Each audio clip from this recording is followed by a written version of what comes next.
ప్రభు అయిన యేసుక్రీస్తు పేరిట అందరికీ శుభములు. క్రీస్తు ప్రేమ జల్లులు అను వాక్య ధ్యాన గడియకు స్వాగతం. తపోకాలంలో 5వ ఆదివారం. లాజరు జబ్బు పడినని వినియు యేసు ఇంకనూ అచ్చటనే 2 రోజులు ఉండెను. యోహాను సువార్త 11వ అధ్యాయం 6వ వచనం. సోదరులారు, ఈ వాక్యం చదివినప్పుడు కొంచెం బాధ అనిపిస్తుందండి.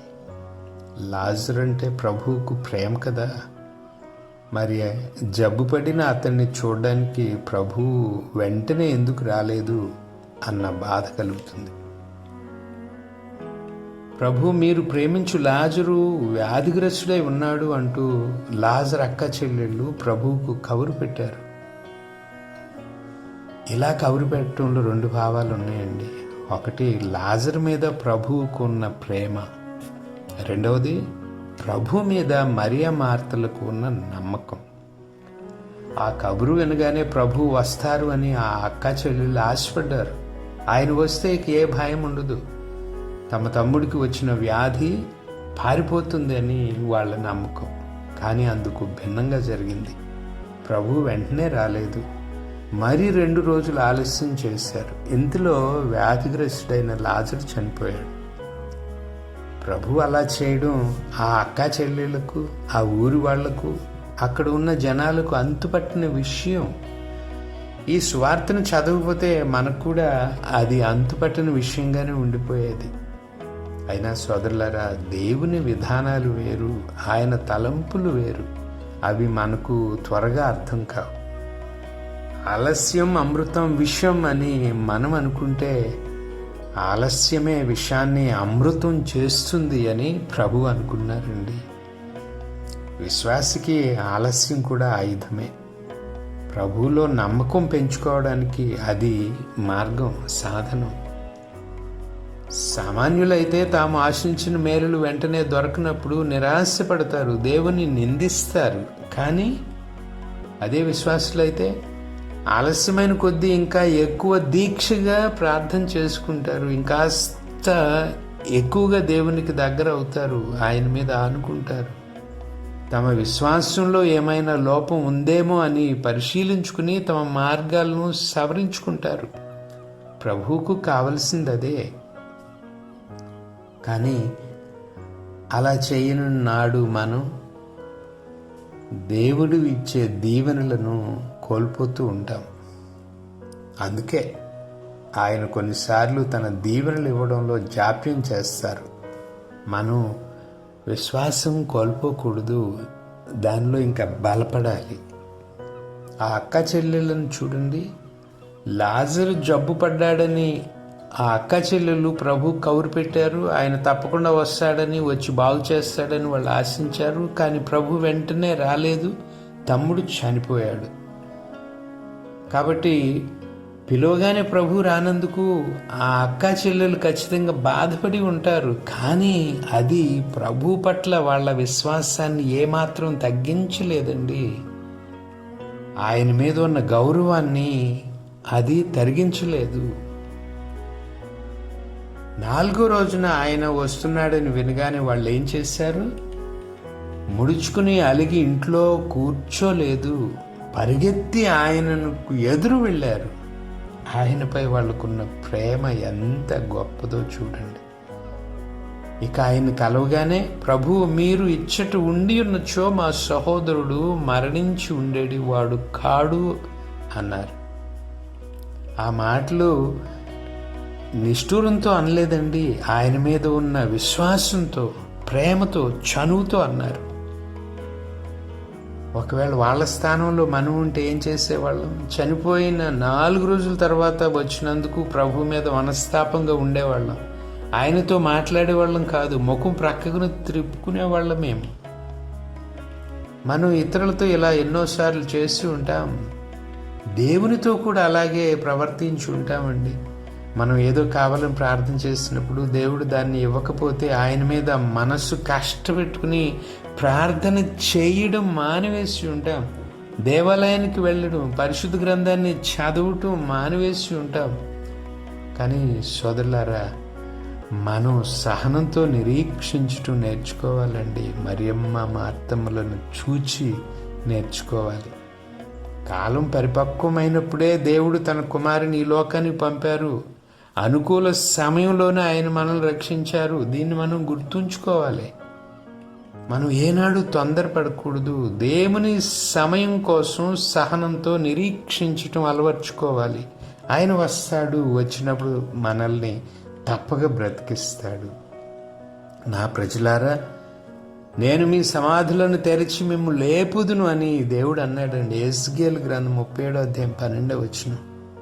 ఈ మాటలు వినగానే మనకు ఒళ్ళు జలధరిస్తుంది. మనలో ఒక విధమైన భయం కలుగుతుంది. సమాధుల దగ్గరకు వెళ్ళడం అంటేనే కొంచెం జంకు. అటువంటి సమాధులను తెరవడం అంటే ఒంట్లో వణుకే. సమాధులను తెరవడం అంటే రెండు రకాల అనుభవాలు. ఒకటి, లోపల శవం కుళ్ళి దుర్వాసన కొడుతుంది అన్న అసహ్య భావన. రెండవది, చచ్చిన వాళ్ళు దెయ్యాలైలు వేస్తారేమో అనే భయాందోళన. ఇది మానవుల సహజ అనుభవాలు.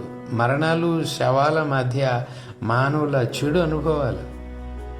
కానీ ఈ లోకానికి కలిగిన దివ్యానుభూతి ఒకటి ఉందండి. అది అంతవరకు ఎవరికి తెలియదు, ఎవరు అనుభవించలేదు. అది దేవుని వలన కలిగింది, యేసుక్రీస్తు వలన కలిగింది. ఏంటో తెలుసా? దేవుడు సమాధిని తెరవగా చచ్చిన శవం జీవం పోసుకుని లేచింది. చనిపోయిన లాజరు బ్రతికి నడిచి బయటకు వచ్చాడు. దేవునికి స్తోత్రాలు. దేవుడు ప్రవక్త ద్వారా వాగ్దానం చేసింది యేసుక్రీస్తులో నెరవేరిందండి. దేవుడు సమాధులను తెరిచి మిమ్మల్ని లేపుదును అన్న దృశ్యం బెతానియా గ్రామ ప్రజల కళ్ళ ఎదుట సాకారమైంది. ఈ భూమి మీద ఎవరు ఎన్నడూ చూడని అద్భుతం ఆ రోజు అక్కడ అందరూ చూచారు. సమాధి దగ్గరకు వచ్చిన యేసు బిగ్గరగా, లాజరు వెలుపలకు రమ్ము అని చెప్పాడు. 11వ అధ్యాయం 4వ వచనం. 4 రోజుల క్రితం చనిపోయి సమాధి చేయబడి కుళ్ళిపోతున్న లాజరు సజీవి అయి సమాధి నుండి బయటకు వచ్చాడు. బెతానియా గ్రామం దిగ్భ్రాంతితో కంగుతింది. సోదరులారా, యేసు ఆ గ్రామంలో అడుగుపెట్టగా జరిగిన మహాద్భుత సంఘటన ఇది. అక్కడ ఉన్న అందరినీ సంభ్రమాచారాలతో నింపిన ఘటన ఎవరూ ముందెన్నడూ కని విని ఎరుగనిది. మృత్యువు యేసు ముందు తల వంచింది. అది ఎలా సాధ్యం? ఎలా అంటే, యేసే పునరుత్థానం, జీవమండి. 11వ అధ్యాయం 25వ వచనం. అందుకే మృత్యు ఆయనకు లోబడింది.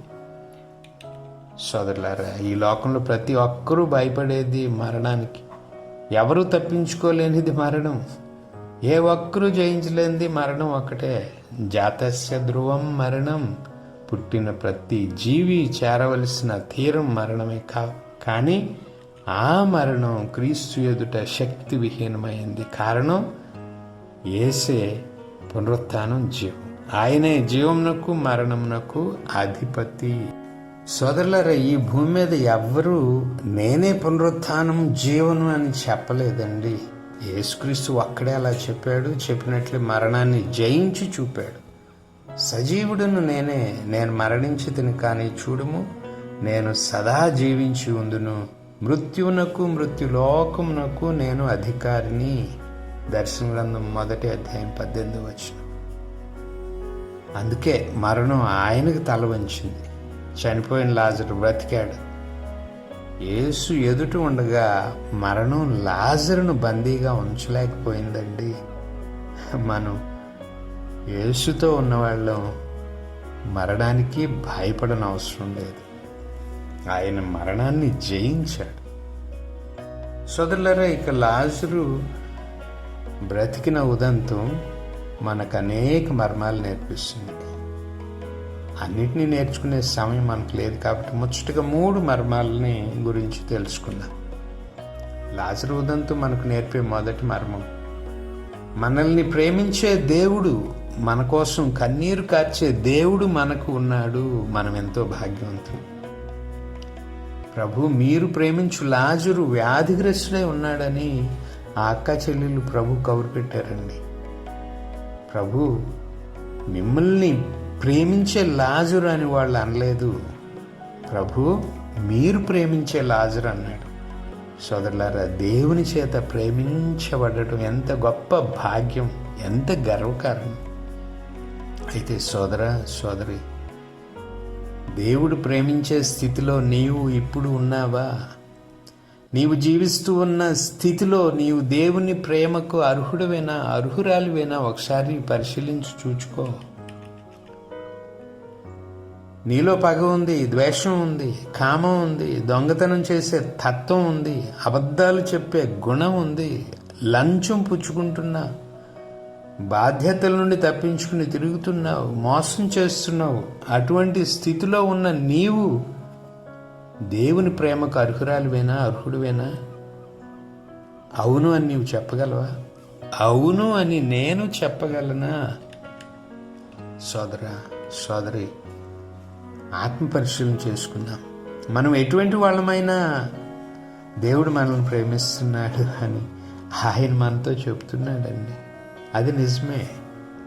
దేవుడు ప్రేమ స్వరూపి కాబట్టి మనం ఏ స్థితిలో ఉన్నా ఆయన మనల్ని ప్రేమిస్తాడు. అయితే అంత ప్రేమ కలిగిన తండ్రిని మన పాపపు స్వభావంతో బాధించటం భావ్యమేనా? ఆలోచించండి.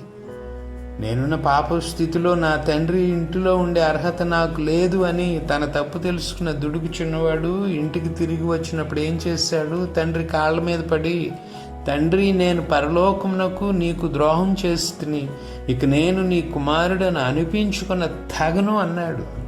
లోకసువార్త 15:21.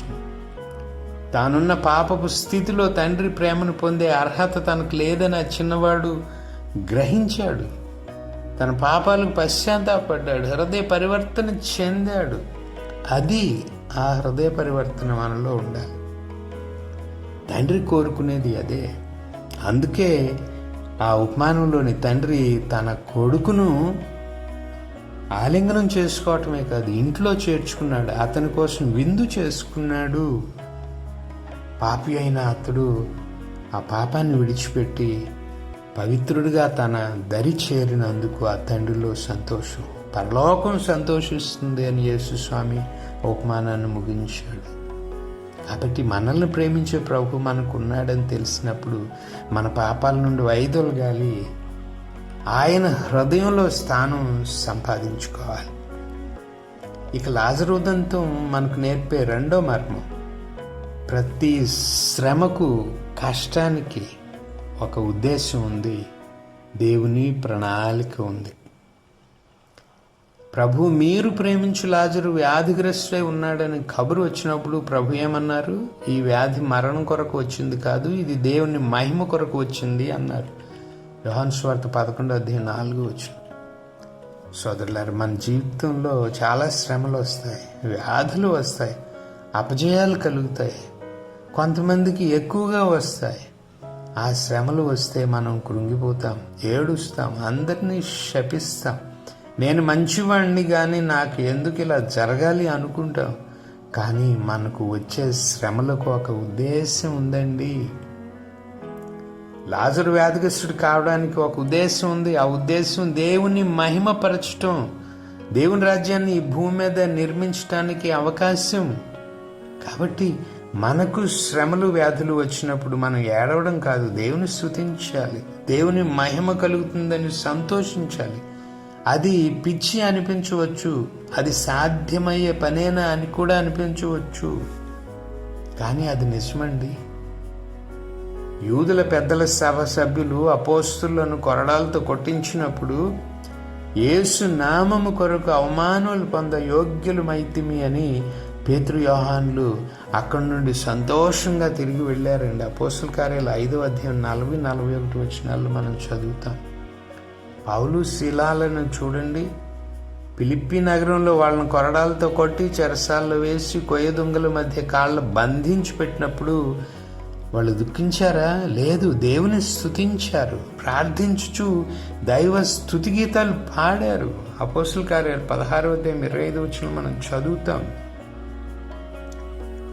అలా చేయటం వలన దేవునికి వచ్చిన ఘనత ఏంటో తెలుసా అండి? ఆ జైలు గోడలు బద్దలయ్యాయి, సంఖ్యలు ఊడి కింద పడ్డాయి, క్రీస్తు మహిమ అక్కడ ప్రత్యక్షమైంది. సోదరులారా, అందుకే దేవునికి చెందిన వాళ్ళు శ్రమల్లో దేవుని స్తుతిస్తారు. ఉదాహరణకు పునీత తెరేజమ్మ గారిని చూడండి, లేదా భరణంగాను అల్ఫోన్సమ్మ గారిని చూడండి. వాళ్ళు చిన్న ప్రాయంలోనే వ్యాధి బారిన పడి చాలా శ్రమ పడ్డారు. ఆ వ్యాధిలోనే మరణించారు. అయినా ఆ బాధల్ని చిరునవ్వుతో ఓర్చుకున్నారు. దేవుని మహిమ కోసం ఆ శ్రమలు భరించారు. మనం అలా చేయగలుగుతున్నామా? శ్రమల సమయంలో కొన్నిసార్లు మనకు ఒక సందేహం వస్తుంది, దేవునితో ఉన్న వాళ్ళకు కూడా శ్రమలు వస్తాయా అని. వస్తాయండి. అసలు దేవునితో ఉన్న వాళ్ళకి కొన్నిసార్లు ఎక్కువగా శ్రమలు వస్తాయని చెప్పాలి. ఎందుకంటే వాళ్ళు ఆ శ్రమల్లో దేవునికి ఎక్కువ మహిమ తెస్తున్నారు. అది సాతానుకు ఇష్టం లేదు, ఉండదు. భక్తుడైన యోబు అలాగే చేశాడండి. తనకు వచ్చిన శ్రమలను భరించాడు, దేవుణ్ణి అసలు నిందించలేదు. దానికి బదులుగా యోబు దేవుణ్ణి మహింపరిచాడు. దేవుడిచ్చాడు, దేవుడు తీసుకున్నాడు, ఆయనకే మహిమ అన్నాడు. యోబు గ్రంథం 1వ అధ్యాయం 21వ వచనం. సోదరులారా, అలా చేయటం దేవుని బిడ్డలకే చెల్లుతుంది. వాళ్లే చేయగలరు. మరి మనం ఏం చేస్తున్నాం? శ్రమల్లో దేవుణ్ణి నిందిస్తున్నామా? ఆరోగ్యంగా ఉన్న పొరుగు వాళ్ళని చూసి అసూయ పడుతున్నామా? అలా చేయకూడదండి. నా వ్యాధి వలన, నా శ్రమల వలన, నా పేదరికం వలన నేను దేవునికి మహిమ తేగలనా, దేవునికి దగ్గర కాగలనా అని ఆలోచించాలి. అయినా దేవునికి మన పట్ల ఎప్పుడూ గొప్ప ఉద్దేశాలే ఉంటాయండి. ఆయన మనకు బంగారు భవిష్యత్తు నిర్ణయించాడని దేవుడే అంటున్నాడు. ఇర్మియా గ్రంథం 29వ అధ్యాయం 11వ వచనం. దీన్ని మనం మర్చిపోకూడదు. శ్రమలలో దేవుని స్తుతించడం నేర్చుకుందాం. ఆయనకి ఇంకా దగ్గర అవడానికి ప్రయత్నం చేద్దాం. ఇక లాజరు దంతు మనకు నేర్పే 3వ మర్మం, దేవుడు చేసే ప్రతి జాప్యం వెనుక ఒక పరమార్థం ఉంటుంది. ఆయన దివ్య ప్రణాళిక ఉంటుంది. మన కష్టాల సమయంలో మన ప్రార్థనలకు జవాబులు ఇవ్వడంలో దేవుడు ఆలస్యం చేశాడంటే మనకు రెట్టింపు దీవెనలు ఇవ్వడానికేనని నమ్ముదామండి.